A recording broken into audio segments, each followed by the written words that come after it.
नमस्कार दोस्तों, कैसे हो आप लोग। उम्मीद है कि आप लोग सभी अच्छे होंगे। तो दोस्तों आज हम लोग देखेंगे कि वाक्य किसे कहते हैं और वाक्य कितने प्रकार का होता है और 7 ट्रिक भी समझेंगे कि किस तरह से वाक्य को देखते ही हम पहचान जाए कि साधारण वाक्य है कि मिश्र वाक्य है या संयुक्त वाक्य है। तो दोस्तों पहले हम लोग वाक्य को देखते हैं, क्योंकि यहाँ से हर एक भर्ती परीक्षा में एक क्वेश्चन पूछा जाता है। तो दोस्तों हम लोग पहले देखते हैं कि वाक्य का परिभाषा क्या है। वाक्य किसे कहते हैं? तो शब्दों का जो सार्थक योग होता है उसे वाक्य कहते हैं। शब्दों का सार्थक योग वाक्य कहलाता है। और भाव और भावार्थ के आधार पर भाषा का सबसे छोटा या बड़ा, ध्यान दीजिएगा दोस्तों, भाषा का जो सबसे छोटा या बड़ा अंग कह सकते हैं, छोटा पूछे चाहे बड़ा पूछे, भाव और भावार्थ के आधार पर जब भी पूछ देगा तो भाषा का सबसे छोटा या बड़ा अंग जो होगा वह वाक्य कहलाता है। ठीक है दोस्तों, तो देखते हैं यहाँ पे प्रयोग व संरचना के आधार पर भाषा कितने भागों में बांटा गया है। तो प्रयोग व संरचना के आधार पर भाषा को 3 भागों में बांटा गया है। 3 भागों में कौन कौन 3 भाग हैं? साधारण वाक्य, संयुक्त वाक्य और मिश्र वाक्य। 3 वाक्य हैं। अब हम कुछ पहले इसके संबंधित कुछ पॉइंट समझ लेते हैं और फिर हम आपको 7 ट्रिक बताएंगे ताकि देखकर तुरंत आप समझ जाएं कि ये साधारण वाक्य है या संयुक्त वाक्य है या मिश्र वाक्य है। पहले से देखते हैं साधारण वाक्य। साधारण वाक्य क्या होता है? इस वाक्य में एक विधेय और एक उद्देश्य हो। जिस वाक्य में एक विधेय और एक उद्देश्य हो उसे साधारण वाक्य कहते हैं। अब जैसे परिभाषा से ज़्यादा क्लियर नहीं होगा कि विधेय और उद्देश्य क्या है। अब हम आपको समझाते हैं। जैसे यहाँ पे एक हम वाक्य लिए हैं कि सीता पढ़ रही है। सीता पढ़ रही है, तो यहाँ पे हम लिखे हैं सीता पढ़ रही है। तो इस वाक्य में जो कार्य कर रहा है, जो करता है, उसको हम उद्देश्य बोलेंगे। जो करता है, जैसे सीता इसमें पढ़ रही है तो सीता इसमें उद्देश्य हो जाएगी। वो क्या कर रही है, उसके बाद जितना भी हमारे पास वाक्य बच जाएगा, जितना भी हमारे पास वाक्य का अंश बच जाएगा, उसको हम बोलेंगे क्या? विधेय। जैसे सीता क्या कर रही है, तो सीता पढ़ रही है। तो यहाँ पे हम देख रहे हैं कि यहाँ पे जो पढ़ रही है, यहाँ से अगर जो बात करें, यहाँ पे हम बात करें, देखिए दोस्तों, अगर यहाँ पे हम बात करें पढ़ रही है, तो यह जो पढ़ रही है, इतना जो लिखा गया है, ये सभी के सभी आपके क्या बोले जाएंगे? विधेय बोले जाएंगे। अगर स्पेशली हम सीता की बात करेंगे तो सीता जो हम यहाँ पे देख रहे हैं, सीता यहाँ पे क्या हो जाएगी? उद्देश्य हो जाएगी। जैसे इसके नीचे वाले में दिया गया है गीता स्कूल जा रही है, तो गीता स्कूल जा रही है, तो यहाँ पे हम देख रहे हैं कि गीता उद्देश्य हो जाएगी। गीता यहाँ पे क्या हो जाएगी? उद्देश्य हो जाएगी। और यहाँ पे स्कूल जाने का काम कौन कर रही है? गीता। तो गीता उद्देश्य हो गई और बाकी इस वाक्य में जो कुछ भी बच गया ये सभी के सभी विधेय बोले जाएंगे। मतलब जो करता होता है उसी को उद्देश्य कहते हैं, और वो जो कार्य करता है या कार्य का प्रभाव जिस पर पड़ता है उसी को हम लोग क्या बोलेंगे? उद्देश्य बोलेंगे। ठीक है दोस्तों। और उद्देश्य जो कुछ भी कर ले रहा है, जैसे यहाँ पे स्कूल जा रही है, यहाँ पे पढ़ रही है, तो ये सभी के सभी क्या हो जाएंगे? विधेय हो जाएंगे। तो कुछ और भी पॉइंट समझते हैं कि साधारण वाक्य किसे कहते हैं। जैसे देखिए, एक या एक से अधिक कर्ता हो तथा सबका क्रिया समान हो तो सभी कर्ता को मिलाकर एक उद्देश्य माना जाता है। ठीक है दोस्तों, फिर से इसको थोड़ा उदाहरण समझते हैं। कहा गया है एक या एक से अधिक कर्ता हो तथा सबका क्रिया समान हो तो सभी कर्ता को मिलाकर एक उद्देश्य माना जाता है। जैसे एक एग्जाम्पल से यहाँ पे हम लोग समझते हैं। जैसे दिया गया है कि सीता गीता पढ़ लिख रही हैं। उससे पहले थोड़ा एक एग्जाम्पल ये देख रहे हैं कि मोहन और सोहन खेल रहे हैं। यहाँ पे 2 कर्ता हैं, 2 उद्देश्य हैं और दोनों का काम क्या है? खेलना। दोनों का काम क्या है? खेलना। तो मोहन और जो सोहन है, इन दोनों को मिलाकर बोलेंगे कि एक उद्देश्य हो गया। ये नहीं कि अब 2 देखें तो तुरंत हम लगा दिए पाउंड है, संयुक्त है, ऐसा कुछ नहीं है। मोहन और सोहन, चूँकि ये दोनों क्या है? वाक्यांश नहीं है। जब वाक्यांश नहीं है, ये दोनों अलग अलग शब्द हैं, तो यहाँ पर हम लोग क्या करेंगे? यहाँ पे कहेंगे क्या कि मोहन और सोहन दोनों को मिलाकर एक उद्देश्य हो गया और खेल रहे हैं, दोनों का काम खेलना है, तो एक विधेय हो गया। इसका मतलब जहाँ पे एक उद्देश्य और एक विधेय हो जाए वहाँ पे क्या हो जाएगा आपका? वहाँ पे हो जाएगा आपका साधारण वाक्य। ठीक है दोस्तों। ऐसे ही देखते हैं दूसरा पॉइंट, एक कर्ता के लिए 2 या अधिक क्रियाएं एक ही विधेय मानी जाती हैं। फिर से ध्यान समझिए इस बात को। एक कर्ता के लिए 2 या अधिक क्रियाएं एक ही विधेय मानी जाती हैं। अब इसका मतलब क्या हुआ? जैसे यहाँ पे लिखा गया है कि सुरेश दौड़ कूद रहा है। सुरेश दौड़ कूद रहा है, यहाँ पे लिखा गया है सुरेश दौड़ कूद रहा है। इसका मतलब क्या हुआ कि सुरेश दो काम कर रहा है, एक दौड़ने का काम कर रहा है और एक कूदने का काम कर रहा है। एक दौड़ने का और एक कूदने का, तो इसकी क्रियाएं दो हो गई। तो क्रियाएं भले से दो हो गई, उसको हम एक मानेंगे क्योंकि उसका विधेय क्या हो जाएगा, एक हो जाएगा। वही दूसरा पॉइंट में बताया गया है कि जब क्रियाएं एक से अधिक हों तो क्रियाएं एक से अधिक हों तो एक ही विधेय मानी जाती हैं। ठीक है दोस्तों, तो जैसे यहाँ पे दिया गया है महेश पढ़ लिख रहा है, तो महेश क्या कर रहा है, पढ़ भी रहा है लिख भी रहा है, दो क्रिया कर रहा है। इसका मतलब क्या हुआ, पढ़ना और लिखना दोनों को मिलाकर एक विधेय मानेंगे और महेश एक उद्देश्य हो जाएगा। तो महेश एक उद्देश्य पढ़ लिख रहा है, इसका मतलब एक विधेय। तो इसका मतलब क्या हुआ, ये साधारण वाक्य हो गया। ये नहीं कि केवल और देखकर और उसको हम लोग संयुक्त कर दें, ऐसा नहीं। और लगता है उसके लगने की स्थिति क्या होती है, उसके आधार पर वह संयुक्त या मिश्र होता है। फिर से अगला पॉइंट देखते हैं। अगला पॉइंट दिया गया है कि यदि वाक्य में एक से अधिक कर्ता व क्रिया हो तथा सभी कर्ता क्रिया समान हो, सभी कर्ता का क्रिया क्या हो, समान हो। जैसे मान लीजिए एक वाक्य में दो या दो से अधिक कर्ता हों, जैसे हमारे पास 6वां और 7वां एग्जाम्पल दिया गया है। जैसे इसमें लिखा गया है सीता और गीता पढ़ लिख रही हैं।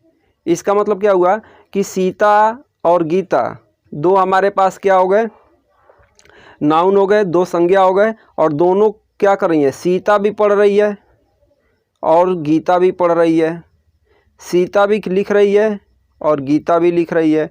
इसका मतलब सीता जो कर रही है वही गीता भी कर रही है। इसका मतलब दोनों की क्रियाएं समान हैं। इसका मतलब दो या दो से अधिक अगर जो उद्देश्य रहे भी, दो या दो से अधिक संज्ञा रहे भी, अगर दोनों का काम एक ही रहेगा तो उन दोनों को क्या मान लेंगे, उन दोनों को मान लेंगे एक उद्देश्य और एक विधेय। सीता गीता को एक उद्देश्य मान लेंगे, पढ़ लिखना, इस दोनों को क्या मानेंगे, विधेय मानेंगे। तो इस तरह से इस वाक्य में क्या हो गया, एक उद्देश्य हो गया और एक विधेय हो गया। तो हम कह सकते हैं कि ये साधारण वाक्य है। जैसे 7वां है, सोहन मोहन और रोहन खेल कूद रहे हैं। सोहन भी क्या कर रहा है, खेल रहा है और कूद रहा है। मोहन भी खेल रहा है और कूद रहा है। और फिर से रोहन भी क्या कर रहा है, खेल रहा है कूद रहा है।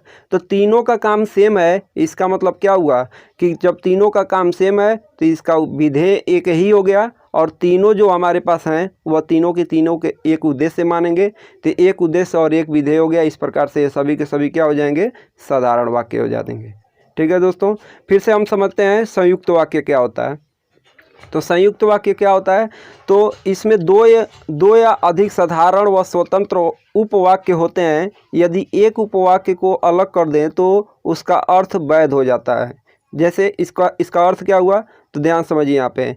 जैसे यहाँ पे सीता सो रही है, एक हमारे पास उपवाक्य है, लेकिन के बाद फिर से गीता पढ़ रही है, गीता पढ़ रही है। यहाँ पे ध्यान समझिए, सीता से समझिए, यहाँ पे सीता सो रही है, एक उपवाक्य हो गया। सीता पढ़ रही है, इसका मतलब क्या हुआ, गीता सो रही है और सीता पढ़ रही है, दो उपवाक्य हो गए। और दोनों को एक योजक चिन्ह लेकिन से जोड़ दिए हैं। मतलब दो उपवाक्यों को लेकिन, किंतु, परंतु और इस सभी योजक चिन्हों से जोड़ देते हैं तो उस प्रकार से बना वाक्य क्या बोला जाएगा, संयुक्त वाक्य बोला जाता है। अब जैसे लेकिन के बाद सीता पढ़ रही है, लेकिन और सीता पढ़ रही है ये दोनों हटा देंगे तो गीता सो रही है, इसका एक क्या हो रहा है, वैध अर्थ निकल रहा है। उसी को हम यहाँ पे लिखे हैं कि उसका वैध अर्थ होता है। यहाँ पे लिखे हैं उसका वैध अर्थ होता है। कब, जब हम एक उपवाक्य को बाहर कर दें तब। जैसे अगला है, अगला दिया गया है, अगला एग्जाम्पल, मोहन हंसता है सोहन रोता है। इसका मतलब क्या हुआ, मोहन हंसता है सोहन रोता है। तो यहाँ पे दो उपवाक्य हैं और दो उपवाक्य जो हमारे पास हैं, इसमें पहला उपवाक्य है मोहन हंसता है और अल्प विराम से जोड़े हैं, दूसरा क्या है, सोहन रोता है। तो अल्प विराम यहाँ पे योजक का काम कर रहा है। और जहाँ पे दो उपवाक्यों को योजक चिन्हों के साथ जोड़ दिया जाता है तो वहाँ पर क्या हो जाता है, संयुक्त वाक्य। और योजक चिन्ह के रूप में क्या कर सकते हैं, अल्प विराम को भी प्रयोग में ला सकते हैं।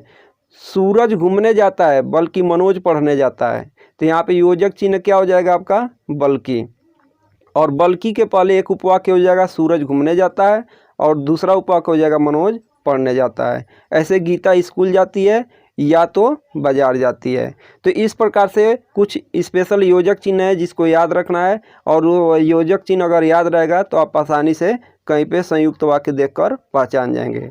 जैसे यहाँ पे संयुक्त वाक्य में योजक चिन्ह क्या होता है लेकिन, किंतु, परंतु, या तो, तथा, व, एवं, बल्कि, अपितु, अल्प विराम भी क्या होता है, योजक चिन्ह होता है। तो इस तरह से अपने आप कुछ एग्जाम्पल बनाने की कोशिश कीजिए। फिर देखते हैं मिश्र वाक्य क्या होता है। वह वाक्य जिसमें एक प्रधान उपवाक्य तथा शेष सभी आश्रित उपवाक्य हों, मतलब एक वाक्य को हटा दें उपवाक्य को तो दूसरा उपवाक्य से हमको कोई अर्थ नहीं निकलेगा। जैसे हमारे पास है एक स्वामी विवेकानंद ने कहा कि मेहनत करो सफलता कदम चूमेगी।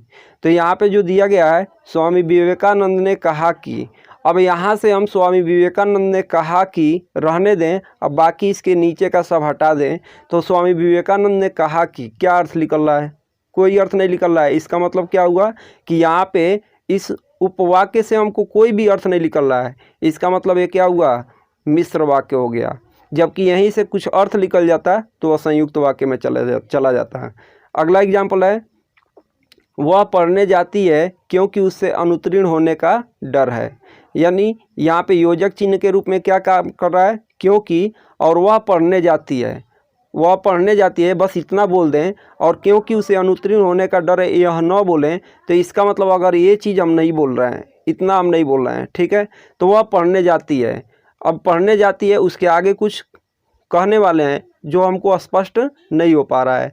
फिर से अगला एग्जाम्पल देखते हैं, ज्यों ही वह बिस्तर पर लेटा उसे नींद आ गई, यदि दौड़ोगे तो गिर जाओगे। तो इस प्रकार के जो वाक्य होते हैं उसे मिश्र वाक्य कहते हैं। इसको कैसे दिमाग में रखना है, तो इसके लिए जो योजक चिन्ह है जिसको याद कर लेना है। जैसे इसका योजक चिन्ह क्या क्या है, ज्यों, जैसे जैसे, ज्यों ज्यों, जिसे, जितना, जिसका, कि, क्योंकि, यद्यपि, तथापि, जिन्हें, जो, क्यों आदि शब्द आते हैं, यानी योजक चिन्ह जब आते हैं तो उसको हम बोलते हैं क्या, मिश्र वाक्य। अब देखिए दोस्तों, अर्थ के आधार पर वाक्य के कितने भेद होते हैं। तो अर्थ के आधार पर जो वाक्य के भेद हैं वह 8 भेद हैं। वह कौन कौन से हैं, तो पहला है वाक्य, विधानार्थक वाक्य मतलब जो हमारा क्या हो, सकारात्मक हो। जैसे यहाँ पे है कि हम लोग भारतीय हैं, वह पढ़ता है, वह मेरा घर है। काफ़ी आसान होता है, कोई दिक्कत नहीं है। दूसरा होता है तक अर्थ। अब इसमें क्या होता है, इसमें शायद वे लोग दिल्ली जा रहे हैं, मतलब संदेह जताया जाता है, शायद वे लोग दिल्ली जा रहे हैं, अपना मतलब अनुमान बताया जाता है यहाँ पे कि कोई चीज़ निश्चित नहीं होता है, संदेह किया जाता है। तीसरा है संकेतार्थक और वाक्य, संकेतार्थक वाक्य। और संकेतार्थक वाक्य क्या है, वे लोग यहाँ रहते हैं, मतलब संकेत दिया जाता है, यदि तुम बुलाते तो हम जरूर आते, मतलब संकेत दिया जा रहा है कि यदि तुम बुलाते तो हम जरूर आते, संकेत की बात की जा रही है। चौथा है आज्ञार्थक वाक्य, जिसमें आज्ञा देने की बात हो। जैसे तुम लोग पढ़ने जाओ, बात मत करो, दरवाज़ा बंद कर दो, इसमें आज्ञा दी जा रही है। फिर से इच्छार्थक वाक्य, तुम हमेशा खुश रहो, मतलब अपनी इच्छा जताई जाती है इसमें, तुम लोग हमेशा खुश रहो, भगवान तुम्हें दीर्घ आयु करें, मैं तुमसे मिलना चाहता हूँ, मतलब अपनी इच्छा बताई जाती है इसमें।